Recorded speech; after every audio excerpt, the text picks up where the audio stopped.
রাজনীতি ও সংঘ পরিবারে ভেদাভেদের রাজনীতি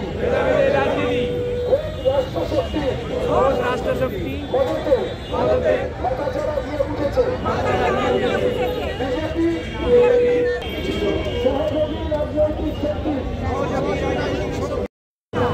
রেহাই পাচ্ছে না আমাদের পবিত্র সংবিধান। সাধারণ মানুষের অসুবিধা হবে। আমি তাহলে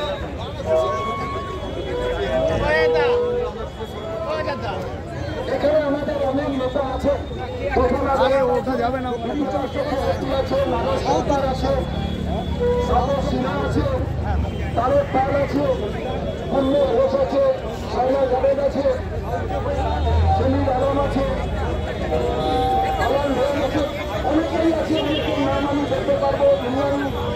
ইমরান আল্লাহ আছে। আমি প্রস্তাবনা পাঠ শুরু করছি।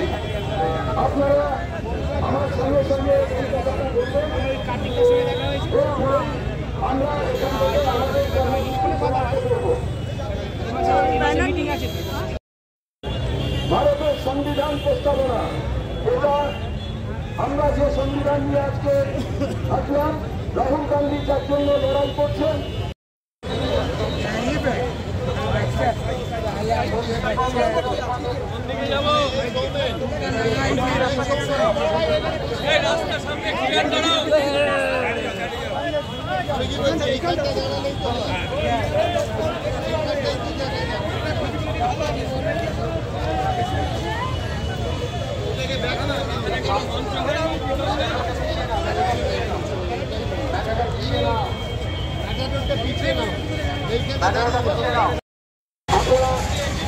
উল্টোপাল্টা কারণ নিতে হবে না, শিখে নাও, যাদের নিলে হবে।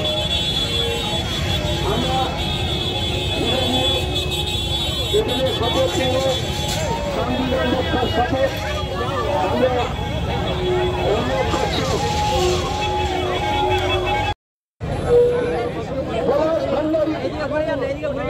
প্রদীপ প্রসাদ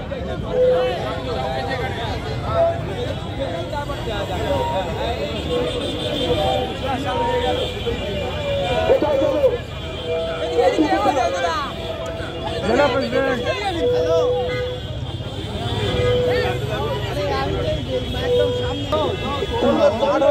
সামনে যেমন দায়িত্ব আমি পাচ্ছি না গো, তুলতাম না উপরে। আচ্ছা বুদ্ধি থেকে জোর ঢাকার তোলার বুদ্ধি, এটা ওখান থেকে গেলে উঠতে পারবে না, এখান থেকে সবাই সামনে।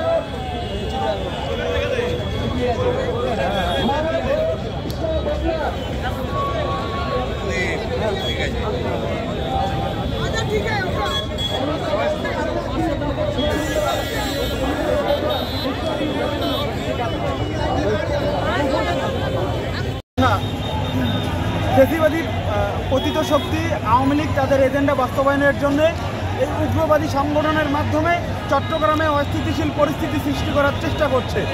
সেই ধারাবাহিকতায় চট্টগ্রামের ছাত্র জনতা এখনও রাজপথে আছে।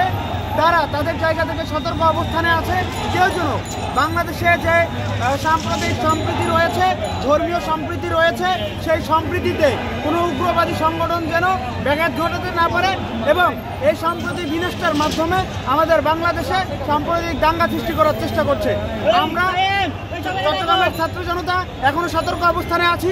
কেউ যেন কোনোভাবেই এরকম অস্থিতিশীল পরিস্থিতি সৃষ্টি করার চেষ্টা না করে এবং বাংলাদেশের যে স্থিতিশীল পরিস্থিতি বিরাজমান ছিল সেটাকে উস্কে দিয়ে নতুনভাবে বাংলাদেশকে অস্থিতিশীল করতে হবে। আর একটা বিষয়, আমাদের একজন আইনজীবীকে তারা উগ্রবাদী সংগঠনের কিছু সন্ত্রাসী হত্যা করেছে। আমরা খুব দ্রুত সময়ের মধ্যে এই সন্ত্রাসীদেরকে আইনের আওতায় আনার জন্য আইন শৃঙ্খলা রক্ষাকারী বাহিনী যারা আছে তাদেরকে আহ্বান জানাচ্ছি। আচ্ছা, পাহারা দিতাম তারাই হচ্ছে আমাদের বলেন, সেটা তো মানানসই না। আচ্ছা, বিষয়টা হচ্ছে যারা এরকম হামলার সাথে জড়িত রয়েছে এবং ভাঙচুরের সাথে জড়িত রয়েছে তাদেরকে দ্রুত সময়ের মধ্যে গ্রেপ্তার করতে হবে এবং অনতিবিলম্বে তাদেরকে আইনের আওতায় এনে তাদের শাস্তি নিশ্চিত করতে হবে। ধন্যবাদ।